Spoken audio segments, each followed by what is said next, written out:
Hey everyone, and welcome to another episode of the GC Informer, GameCast's very own news program. I'm your host for today, Mark, also known as Koistorch. First up, there are a few announcements regarding the upcoming niche fighter, Blade Strangers. If you've never heard of the game before, that's fine, because it's kind of flown under the radar until very recently. Basically, Blade Strangers is a one-on-one fighting game that builds its roster almost entirely from guest characters from niche titles. These include titles like Code of Princess, Umehara Kawase, and Cave Story Plus. At the very least, it seemed interesting as to how certain characters would behave within a fighting game, but it just didn't seem to have enough oomph in the roster. That is until this week, where a few new characters were announced. While another Cave Story character might not excite people, the other two definitely surprised me. Although Cave Story is a pretty neat side-scrolling action-adventure in its own right.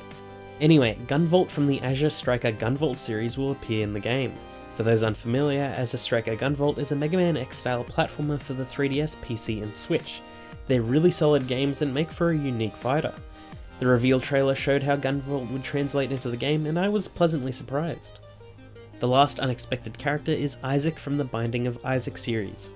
While I haven't actually played Binding of Isaac, I am interested in the titles as a Zelda-like dungeon crawler, which also makes his inclusion in Blade Strangers interesting, as not only is his art style completely different to the other fighters, it's a huge task to translate him into this sort of game. I'm keen to see just what else Blade Strangers has up its sleeve, and now that Isaac and Gunvolt are in the game, it's sort of opened up the floodgates to new opportunities. Blade Strangers will release on PlayStation 4, Switch and PC this summer. Lastly today, Walmart Canada has potentially leaked a few titles ahead of their likely announcement at E3 this year. Some of these seemed like placeholder listings, like the Final Fantasy VII Remake or Last of Us 2. As we already know they're coming, it's just a matter of when. But the listing also had titles like Borderlands 3, Rage 2, Just Cause 4, Gears of War 5, Assassin's Creed, a new LEGO game, and an oddly titled Dragon Quest game. While no official statements have gone out yet to either confirm or deny the existence of these games, it's fun fuel for speculation. Sure, if it's real, it might diminish some of what makes E3 special, but at the same time, Just Cause 4.